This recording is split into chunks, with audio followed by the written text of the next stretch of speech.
Quer duplicar o valor da sua assinatura? Agora assinar o Observador dá acesso a todos os conteúdos e benefícios e ainda há uma anuidade ACP Bronze grátis. Terá vantagens que vão desde plano de saúde gratuito a descontos em combustível. Esta é uma assinatura que vale por duas. Assine hoje em observador.pt com 45% de desconto. Como é que não se fala disto nas aulas de português, quando se fala de censura e de autores censurados? Quer dizer, muita gente não sabia quem eram as Três Marias, tipo, que novas cartas portuguesas. Agora, pronto, entretanto, com os aniversários, lá está, por isso é que os aniversários, as celebrações são importantes.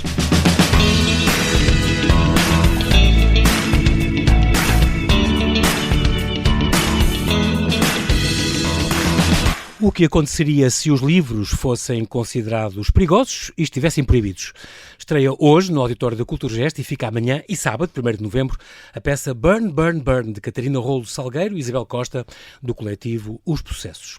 É a primeira vez que as duas atrizes e criadoras se juntam para criar e encenar um espetáculo inspirado no clássico distópico Fahrenheit 451, de Ray Bradbury.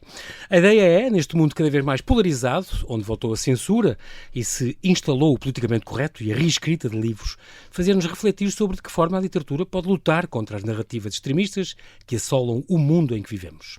Um espetáculo que mostra ao mesmo tempo como o silêncio, a indiferença e a distração podem ser tão perigosos como a própria censura. Uma história que não é só ficção. Há milhares de anos que se queimam livros e bibliotecas inteiras e que têm ecos no tempo presente. Só nos Estados Unidos já foram banidos mais de 10 mil livros no último ano letivo.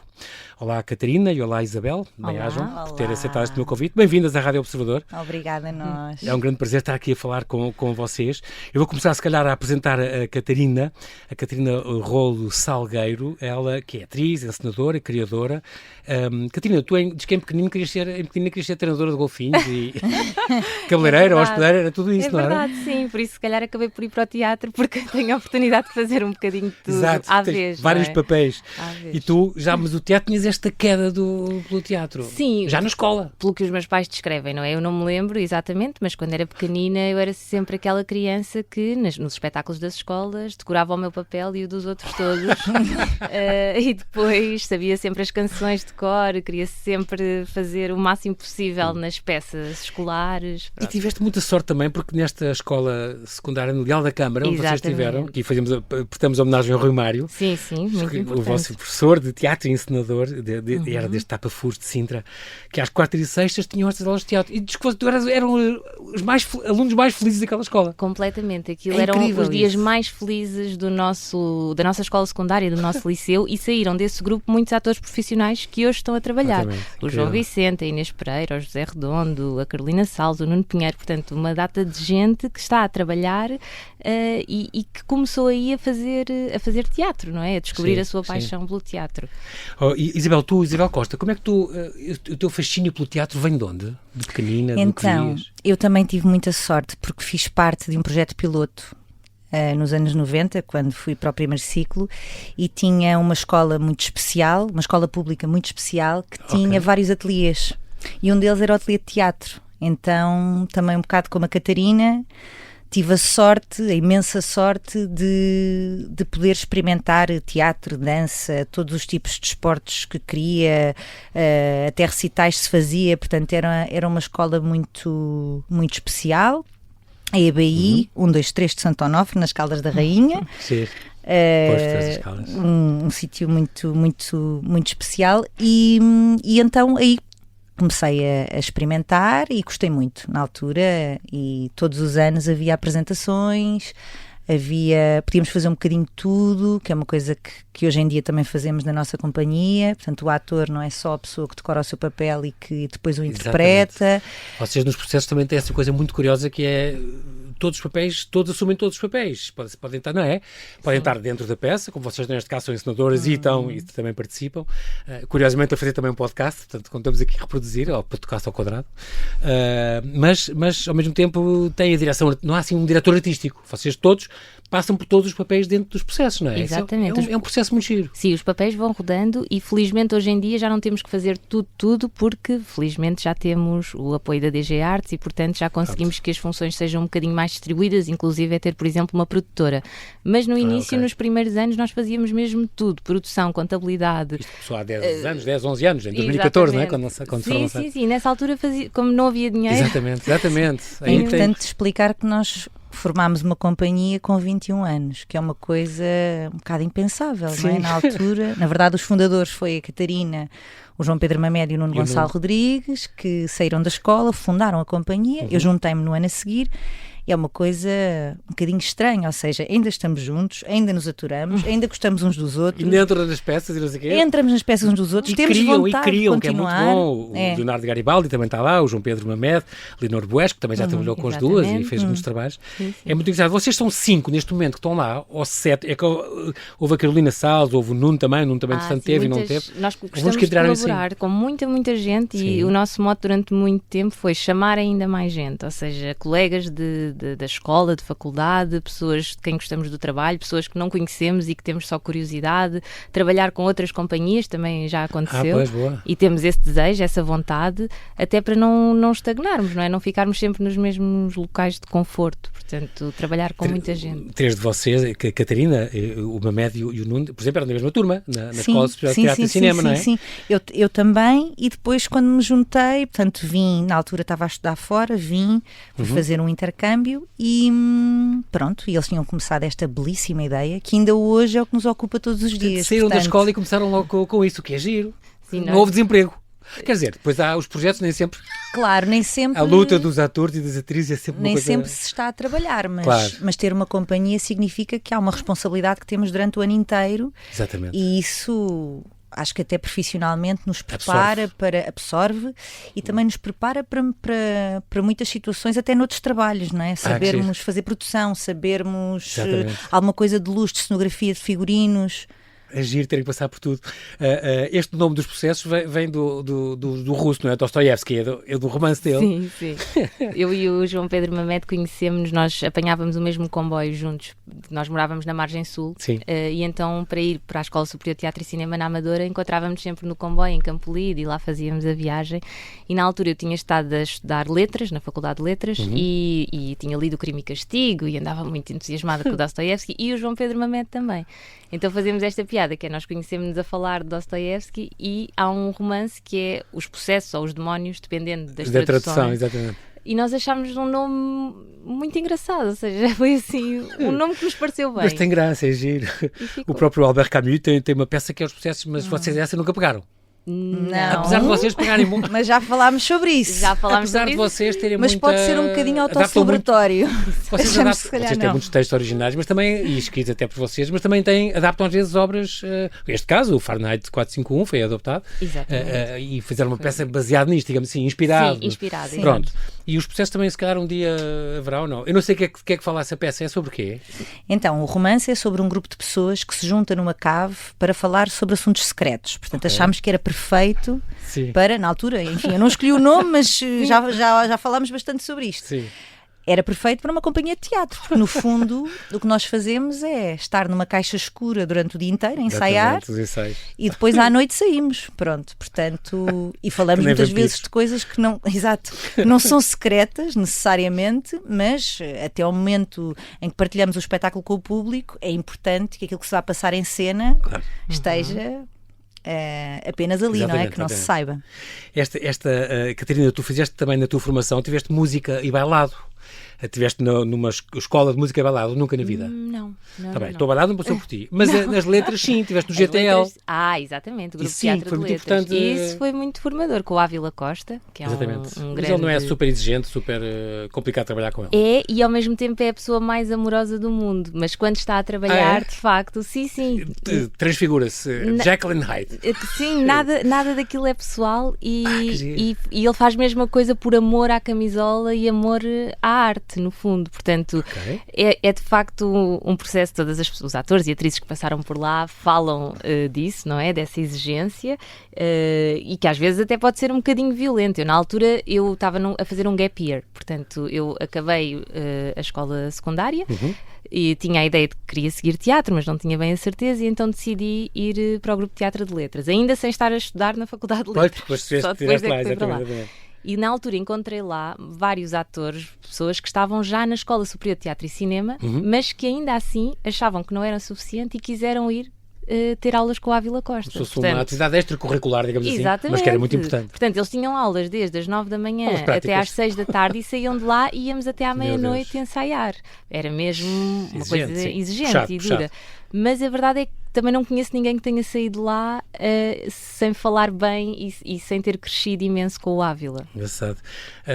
No fim do ano, onde estiveste também nesse sítio, concorreste depois ao conservatório e nessa altura não entraste. Não entrei à primeira. Mas depois tinhas feito umas provas em que tinhas ficado nos 10 primeiros. Mas mesmo assim, quando foi para não entraste? Deve ter sido uma grande desilusão. Foi nessa altura que estavas em línguas e literaturas? Foi. Nessa altura eu decidi que ia então desistir. Desistir no sentido, vou mudar de vida, mudar de foco. Só que, como eu já tinha trabalhado profissionalmente em Sintra, lá está, com o Teatro Tapa Furos, começaram a surgir convites como atriz para outras companhias de teatro de Sintra, na altura, a Bifurcação, e com o Teatro Tapa Furos sempre, e então eu ia sempre trabalhando. Pronto, e depois no segundo ano pensei, bem, agora fui assim mais na desportiva. Já ias daquela, já não ias com aquele stress de... Já não ia nada. Não, o que é que eu faço? Até porque eu estava a gostar muito do curso de letras, portanto eu estava a adorar e teria continuado toda feliz, mas pronto, por acaso entrei e fui calhar no ano certo, acho que entrei no ano certo. Acho que sim, se tivesse sido no outro ano se calhar não existia esta companhia. Pois, vocês não se tinham cruzado. Exatamente. É muito curioso. Tu também fizeste, Isabela, a tua parte das performances, que é muito engraçado. Tu mesmo tens duas coisas que eu gosto muito. A parte da curadoria é giríssimo, porque depois dedicaste às artes, estiveste na Luís Serpa, tinhas esse interesse pela curadoria e também este trabalho no Paço Imperial do Rio de Janeiro é o quê?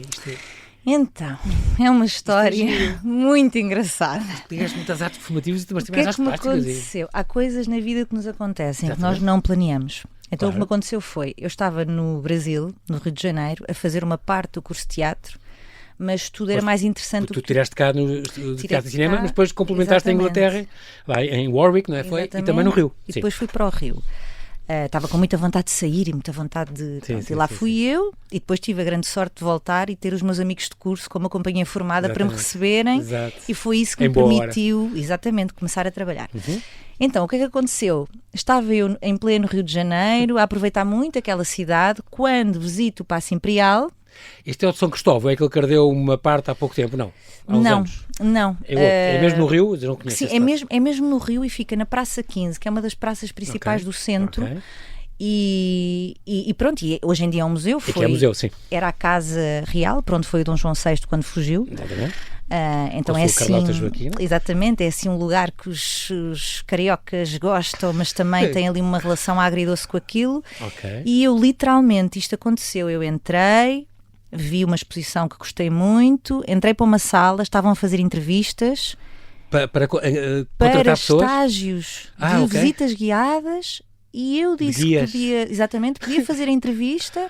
Eu tenho nacionalidade brasileira, portanto para mim era muito fácil e eram estágios pagos, assim. Era também Brasil em 2013 era um bocadinho diferente do que é agora. Sim. E pronto, isso começou na minha vida. E adorei a experiência, relacionei muito com teatro e com performance, e depois na volta para Lisboa, o primeiro trabalho que tive, à noite fazia teatro e durante o dia trabalhava na Galeria Luís Serpa. Pronto. Incrível. E pronto, foi acontecendo. Mas é giro estas áreas que tu juntaste aqui, porque ninguém diria que podiam acontecer assim com essa facilidade, mas olha, cá estão. E fizeram bem e formaram-te, que é muito importante. Esta parte as duas já trabalharam também em televisão, em cinema, em teatro. Estou aqui, o Verão Danado, por exemplo, aí tiveram as duas, não foi? Sim, na verdade isso foi uma experiência muito processual, assim, imersiva do realizador. Depois a Catarina ficou no filme, eu não.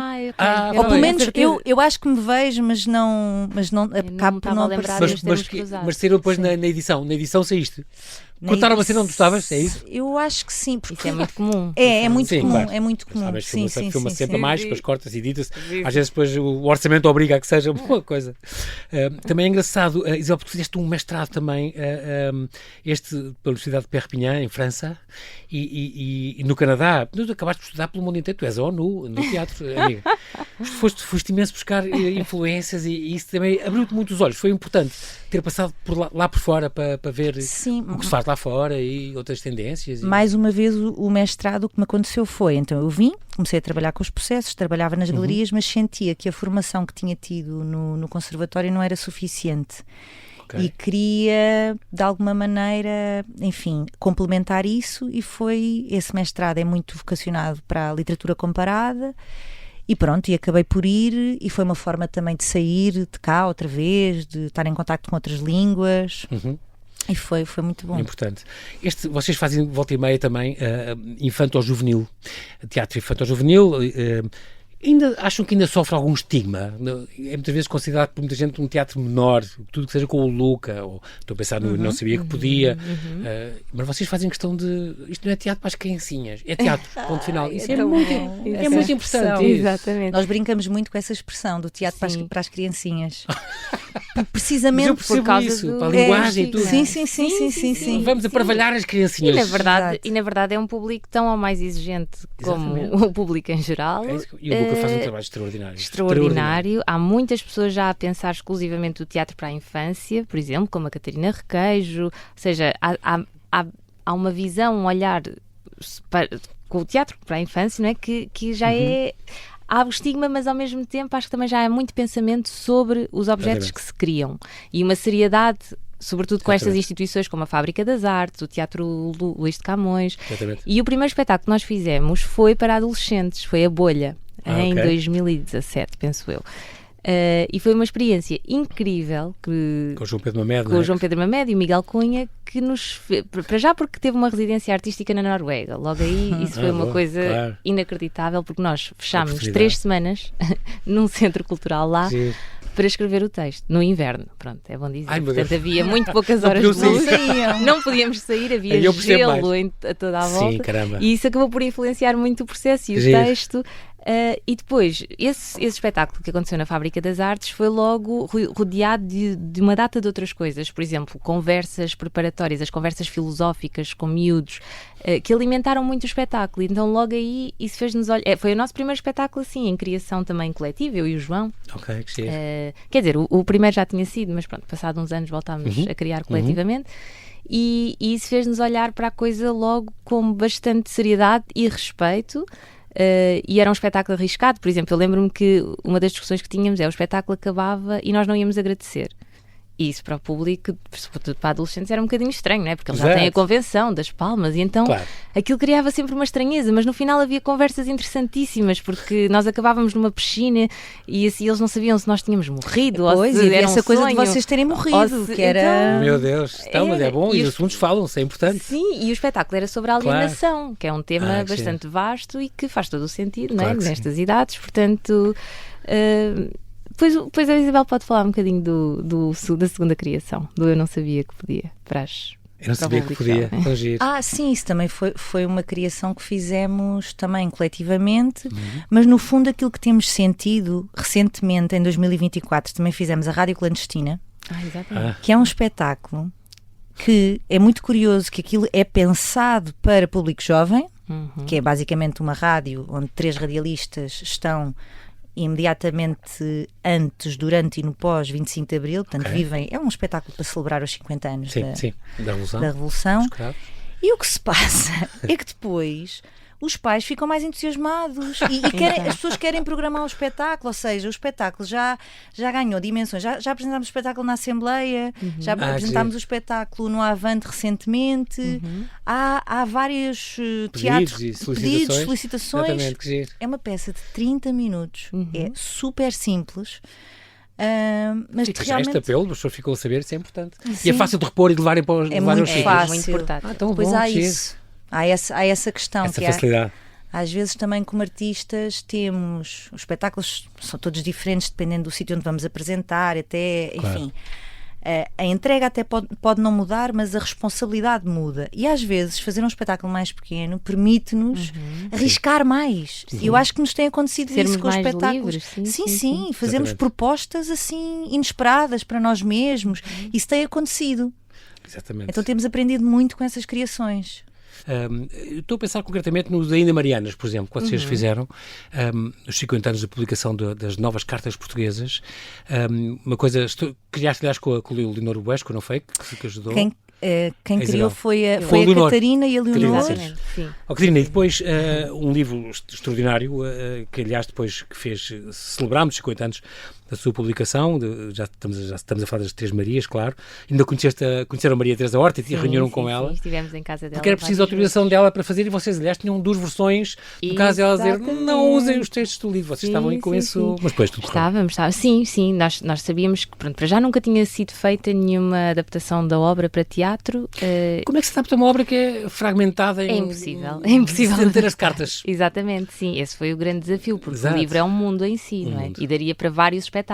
Sim. Mas nós, para além do livro, quisemos sobretudo também trazer um bocadinho a palco o julgamento, a questão do julgamento. Exatamente, o processo que houve contra elas. Exatamente, e tivemos a grande sorte de encontrar o julgamento transcrito no Campos da Justiça e pudemos consultar. Não estava nada online, estava tudo ainda. Não, tivemos que ir para lá muitas horas. Sim. Foram mesmo pioneiras nesta descoberta. Foi tirar incrível. Fotografias, não se podia gravar nada, portanto nós fomos para lá com os nossos computadores vários dias, transcrever as partes que nos interessavam, não é? Mais interessantes, pronto, sendo que eram vários dossiês. Claro. O processo começou antes e acabou logo depois do 25 de Abril. Aliás, o livro foi publicado em 72, foi logo retirado. Exatamente. Foi considerado, passo a citar, insanavelmente pornográfico e atentatório da moral pública. É extraordinário. E pronto, e então vocês tiveram que ler aquilo, elas acabaram por ser absolvidas, já foi depois do 25 de Abril, não é? Sim. E então, que era a Teresa Horta, vocês conheceste, tiveste em casa dela, a Isabel Barreno e a Velha Costa já tinham morrido há uns tempos, e tiveram este compromisso de não misturar as cartas com um texto vosso, não é? Exatamente, ou seja, o compromisso que nós fizemos foi esse, né? Nós não íamos escrever nada pessoal, não íamos pôr para lá coisas nossas, nem queríamos, porque íamos estragar, não é? Exato, cada um mundo, e é extremamente bem feito e bem escrito. Exatamente, portanto, a única coisa que entrou, para além do julgamento e do livro, foi uma entrevista muito famosa, muito célebre, que elas deram e que as atrizes reproduziam, faziam mesmo das Três Marias. Era o póster, eram as três. Exatamente. E depois lembro-me que, e foi muito bonita depois a estreia, porque ela foi. Exatamente, a Maria Teresa Horta foi condecorada. Foi condecorada, assim deixou-nos este ano, ela faz muita falta, 4 de fevereiro ela partiu. E foi condecorada também. Exatamente. E depois foram da Isabel Barreno e também da Maria Velha da Costa, foram também familiares. Sim, foi muito celebrado. Sim. E depois eu estou a falar disto só porque não só foi um espetáculo que marcou muito, como cá está, as reposições. As reposições podem ser boas, como vocês dizem, que amadurecem o espetáculo, não é? E isto foi muito bom, pois ainda teve com a Odisseia Nacional do Teatro Nacional. Viajou bastante, sim. Foi o espetáculo que mais viajou. E é um espetáculo muito querido de todos nós. Foi criado pela Catarina e pela Leonor, foi aqui a dupla que se juntou. E agora temos outra, portanto é uma coisa, elas também abriram um precedente muito, muito bonito, porque foi um espetáculo que correu muito bem, e é um espetáculo muito querido, porque foi, eu posso dizer bem do espetáculo até porque eu não o fiz. E depois fizeste. Fiz, sim, na reposição acabei por fazer, mas acho que é um texto que... Pronto, que dá acesso a algo que ainda não tínhamos visto, não é? Como é que os escritores as defenderam em tribunal, o David Mourão Ferreira, o Alexandre O'Neill, são assim, são pedaços de literatura, ditos ali, é lindíssimo. E para nós foi importante fazer aquilo naquela altura, porque percebemos que quase ninguém conhecia, assim da nossa geração, ninguém conhecia o livro, eram muito poucas as pessoas. Como é que não se fala disto nas aulas de português, quando se fala de censura e de autores censurados? Quer dizer, muita gente não sabia quem eram as Três Marias, tipo, novas cartas portuguesas. Agora, pronto, entretanto, com os aniversários, lá está, por isso é que os aniversários, as celebrações são importantes, porque... Mas, trazem de volta, não é? Rememoram, não é? Exatamente, mas muita gente não sabia. E eu estou barrico, lembro-me de tu teres dito uma vez que que ficaste abismada com a dimensão do livro e assustaste com aquela... Sim. Aliás, quando percebeste a dimensão daquilo? Sim, para mim foi equivalente, lá está, ao livro do Desassossego, no sentido em que eu acho que ninguém pega naquilo para ler de uma ponta à outra assim. Sim. Posso estar enganada, não é? Mas para mim... Também é de fragmentos, também é de são fragmentos, e então aquilo para mim é quase uma coisa de consulta. De vez em quando ir lá, abrir uma página, ler, ficar inspirada e pronto. E depois fechar e voltar, passados uns dias... Essa relação com o livro para mim também foi engraçada, lá está. E também falámos destas relações a propósito do nosso espetáculo Burn, Burn, Burn. Sim. A relação com a leitura. Sim, elas estão a propor uma relação com a leitura muito livre, não é? e muito desfasada até do tempo. Este Burn é o primeiro trabalho conjunto vosso, vocês as duas. Sim. Que escreveram e que fizeram isto. E com ele voltam ao Cultura Gesto, onde já tinham estado, mas agora voltaram com este. É extraordinário, eu tive a sorte de estar num ensaio. Para a inspiração, usaram então este livro do Ray Bradbury, que é um homem extraordinário, um homem de biblioteca, autodidata, que foi sempre muito impressionado. Ele contou isto numa entrevista com a destruição de livros, para ele era assim o crime de lesa majestade máximo, e que é de facto o livro mais famoso dele. E ele que começou a escrever livros aos 12 anos, livros de terror, este romance distópico, e que teve estes filmes também famosos, incluindo este do Truffaut em 66 e depois este com o Michael Jordan em 2018. E é que de facto este tema do apagamento da história é uma coisa assustadora. Há muitas cenas de bibliotecas, desde Alexandria, por aí fora, de Pérgamo, na Holanda, na Índia, de Constantinopla, por aí fora, dos Aztecas, tudo isso. Os nazis queimaram muitos livros, em 33, dos autores degenerados, como eles chamavam, que sabem estas histórias todas. O Pinochet, o Franco, mandou queimar muitos livros. Ainda hoje acontece nos Estados Unidos, e agora falei nisso, não é? 10 mil livros só no último ano letivo. Isto, de facto, a censura está de volta, mas o silêncio, a indiferença e a distração também são perigosos neste tema. Sim, basicamente aquilo que nós quisemos pegar foi algo que estamos a sentir à nossa volta, que há uma espécie de vigilância, às vezes autovigilância com aquilo que dizemos, que está para além daquilo que sentimos em sociedade, às vezes está com aqueles que nos são próximos, ou seja... É muito importante isso que estás a dizer, a questão da autovigilância, porque é uma das formas de censura que é pouco falada, mas a autocensura, que é que os outros vão dizer, é terrível, a pessoa não expressa o que quer dizer ou o que devia dizer. Não é este teto baixo da pessoa, não posso passar estes limites, não sou despedido, ou não me convidam, ou sou excluído, ou sou cancelado. E estamos convencidos que vivemos num mundo muito livre, não é? Ou atingimos aqui um patamar, um lugar onde nunca tínhamos chegado. Por um lado é verdade, não é? Sim. Vivemos em democracia, enfim, fazemos parte deste grupo de democracias na Europa e enfim. Mas nada é adquirido, acho que nós estamos a aprender isso nos últimos anos. Exatamente. Nada é adquirido e no fundo o que sentimos, pronto, isto há muitas hipóteses, mas talvez tenha havido uma migração daquilo que se passa nas redes sociais, em que aí sim a vigilância e a censura são muito exageradas, para a vida. E é um julgamento imediato, anónimo, é terrível, não é? Tem um poder terrível. É tão importante quanto perigoso, eu acho, não é? Isso é complicado. O que é que vocês tiveram esta coisa Catarina, esta coisa do... Vamos falar sobre isto, porque isto é muito importante. Onde é que surgiu esta coisa este livro é importante e é um tema que tem que pegar. E de pegar assim, não é fácil, como vocês fizeram com o clube de leitura e com o podcast. Aquilo está muito giro, até tem lutas em palco, é uma coisa extraordinária. Exato. Super violento em vários aspectos. Sim, era o que a Isabel estava a dizer. Eu li o livro primeiro, li o livro e achei logo que havia uma data de coisas que o Bradbury escreveu naquela altura, em 53, depois foi publicado em 58, né?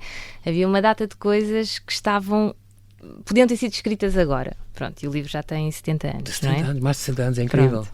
E na altura aquilo ficou muito conhecido, o livro também pela parte da ficção científica, não é? Mas não foi isso que mais nos atraiu, lá está, foi mesmo foi o livro ter ficado cada vez mais atual. Incrível. Porque quando nós começámos a pensar em, então o que é que podíamos fazer a partir daqui, estavam a sair aquelas primeiras notícias sobre a reescrita de alguns livros. Exatamente. Que não eram politicamente corretos, que tinham palavras que não eram propriamente muito bem aceitos hoje em dia. Mas desde a Agatha Christie ao 007, Enid Blyton. Não, e no limite o Capuchinho Vermelho, como encontramos na pesquisa deste. Foi a sério? Por causa do vinho, porque a Capuchinho Vermelho leva vinho à avó e não pode ser. Então é assim, às tantas estávamos a chegar aqui a um nível de absurdo que para nós pareceu-nos, isto não está mesmo a fazer sentido. E é risível, aliás, como deste esse exemplo, nós rimos disso. Claro, pronto. Mas há esta profissão nova, os leitores de sensibilidade. Exatamente. Pessoas que leem, não, isto pode estar aqui, ou isto tem que estar escondido na biblioteca. E em que lá está, não se olha para o contexto, não é? Muitas vezes, nem digo o contexto às vezes histórico, que é importantíssimo, ou a altura em que aquilo foi escrito, mas também, às vezes está-se a falar de uma personagem, e é importante que essa personagem seja horrível, defenda coisas horríveis, diga coisas que não são aceitáveis dizer, porque é uma personagem, até não é real. Para a formação do argumento. E depois a arte também se perde no meio disto, que é a arte é uma área em si só, não é a sociologia, não é a antropologia. Exato, não é? É uma área e de trabalho, onde há muitos profissionais, deve ser autónoma e deve poder propor. Um dos julgamentos que nós falamos é o do Baudelaire, quando ele escreve As Flores do Mal, em 1857.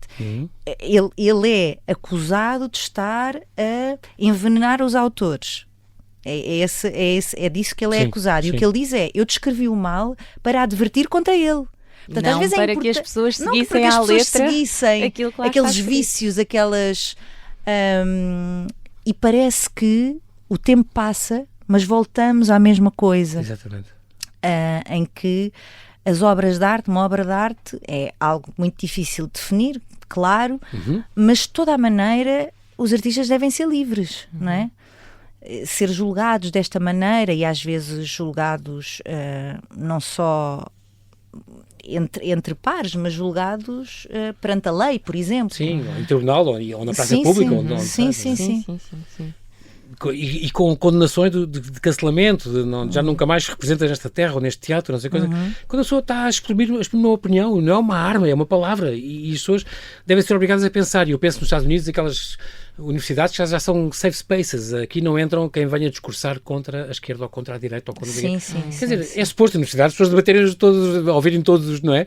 Todos os discursos. E eu lembro que tive uma vez moderar um debate com o Ricardo Aruz Pereira, onde ele falava deste caso da Carmen de Bizet, escrito em 1845, não é? E então, num curso em Florença, em 2018, já lá vão 7 aninhos, era, no fundo, todo cancelado e todo mudado, porque mudaram tudo para ensinar aos alunos, porque era a história de uma mulher. Era mulher, já ser uma mulher, já na altura já fazia confusão. Cigana, não pode ser. A trabalhar na fábrica de charutos, fumar o tabaco, pronto. Onde ganha menos que os homens. Apaixonava-se por um toureiro. Touradas, já... Pronto, fala-se de suicídio, de assédio, violência doméstica. E então mudaram o final, porque falava de violência doméstica, violência sobre as mulheres. Então trocaram o punhal por uma pistola e era ela que matava o homem, não era ele que matava ela. Portanto, uma nova montagem toda diferente. Alteraram completamente uma coisa que o Bizet escreveu há 170 anos para fazer uma coisa agradavelmente correta e politicamente correta. É extraordinário o que se obriga a fazer, alterando o pensamento, quando as coisas são... É como o vandalismo nas estátuas. Sim, exato. Isso é uma grande discussão. Tem que se explicar um contexto e então, agora, não é dizer que essa coisa apagar, não é? Apagar a história, e então é sinal que afinal correu tudo bem. Exato. Se não estiver visível. O problema uma higienização da história. Isso é nós tremendo. Até brincámos, a certa altura, nos ensaios, nós para escrever improvisávamos muito como se fôssemos as personagens, porque... Enfim, aquilo saiu-nos assim várias vezes. Eu ia perguntar sobre isso, o processo de escrita deve ter sido... E foi muito divertido, algumas vezes muito divertido mesmo. E uma das coisas que nós dizíamos até a brincar é assim: bom, se o mundo fosse todo como eu quero, ia ser espetacular. Para mim. Exatamente. Se eu mandasse. Para mim. Bem, se eu mandasse, isto ia ser incrível. Era espetacular. Mas depois temos que ter... Há o outro. Existe o outro, não é? O mundo é dividido com outras pessoas, portanto, vai haver uma série de pessoas que vão odiar as coisas que eu vou impor e vai correr mal a longo prazo. Portanto, esta ideia de que nós a humanidade tem muitos anos, vamos viver aqui muitos anos, nós próprios vamos viver 80 ou 100 e é importante alguma estabilidade e paz. E as pessoas saberem discordar e discutir também de forma saudável e não a odiarem-se e a quererem muitas vezes. Poder debater, porque é que não acha que não tem razão. Não sei exato, porque a democracia tem as suas falhas também, como sabemos. Claro que sim. Como dizia o Churchill, não é? É o pior de todos os sistemas, excetuando todos os outros. É do mal ou menos, é o melhor que se pode arranjar. Eu lembro sempre desta coisa do Voltaire, nesta frase dele, de discordo do que dizes, mas defenderei até à morte o direito de o dizer. O direito de dizer. E este Mick Hume, inglês, que escreveu este livro do Direito a Ofender, dizia: eu sei que vou detestar, hoje em dia vemos isto, os contra-Voltaire, diz ele, que são as pessoas que dizem: sei que vou detestar o que vais dizer, por isso vou defender até ao fim da liberdade de expressão o meu direito de te impedir de o dizer. Exato. O silenciamento, não é? A tentativa terrível de silenciar o outro, e portanto se a pessoa não diz o que se sente, é como se não existisse, não é? Daí este argumento. Isso é uma grande mentira. Eu tenho um amigo que diz uma coisa ótima, que diz: agora as pessoas parecem bebés, crianças, que é... Há coisas, assim, eu sei que os outros não pensam como eu. E parte da minha formação é perceber isso. Os outros não pensam como eu. E há pessoas que pensam coisas que eu considero horríveis e, infelizmente, até durante muitos anos vou ter que ouvir coisas que não quero. Isso é um facto. Isso é factual. Pronto, não há nada a fazer. O que há a fazer é tentar conversar, não é? Da maneira mais democrática possível. Debater e ter essas ferramentas, é que essas ferramentas estão-se a perder de alguma maneira e isso é algo que pode fazer parte de um projeto. Nós falámos muito disso, que é talvez exista mesmo uma tentativa de embrutecer a sociedade. Ou uma campanha de analfabetização, ou seja... Mas há quem diga isso, sabes, Isabel? Há quem diga que, a nível mesmo da União Europeia, tive uma professora de português que me dizia isso, a retirar os clássicos, fazer tudo fácil de decorar, tudo não sei o que é, e a Alice Vieira era furiosa contra isso. Não, ensinem as pessoas a decorar coisas, é muito importante para o cérebro, para o desenvolvimento.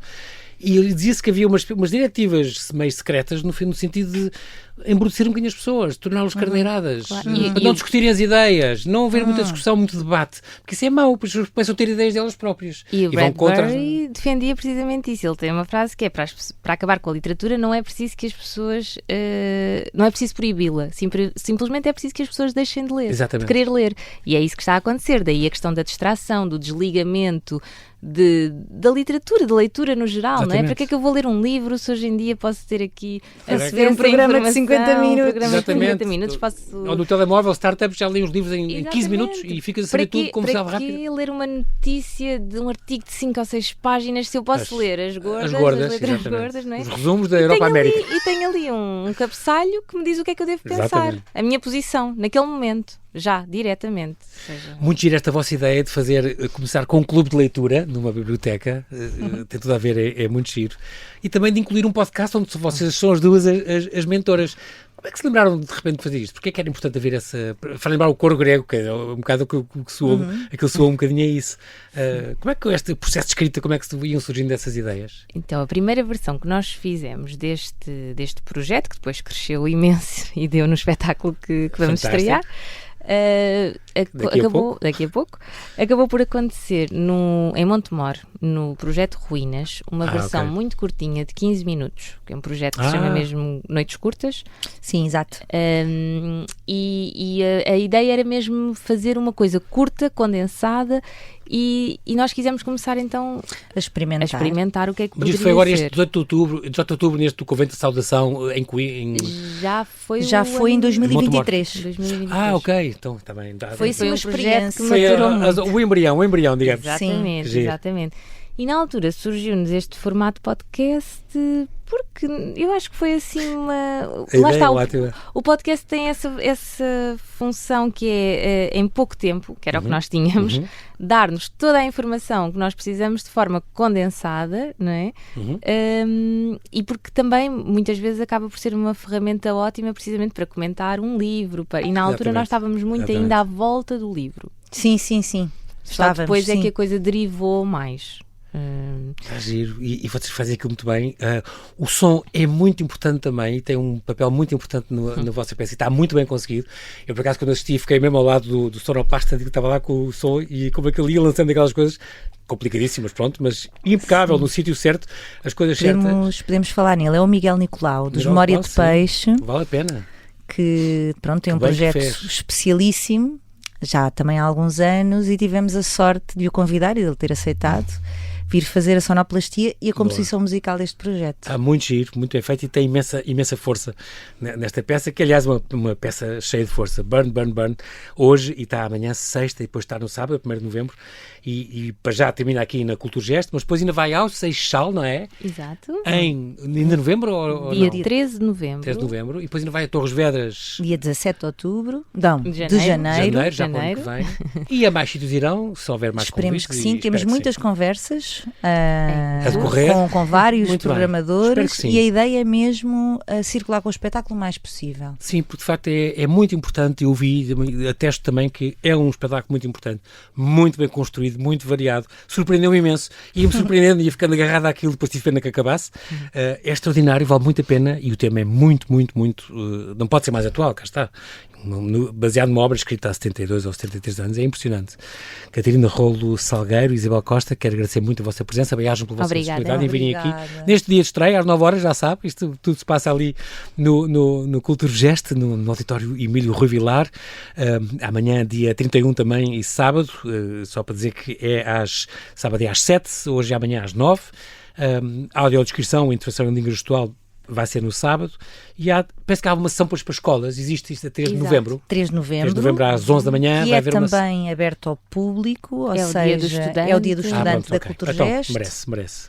Muito bem, então tudo bom, break a leg, ou como é que vocês querem dizer? Eu espero receber-vos mais os processos aqui neste espaço de convidado extra. Muito obrigado por terem vindo. Obrigado. Obrigado.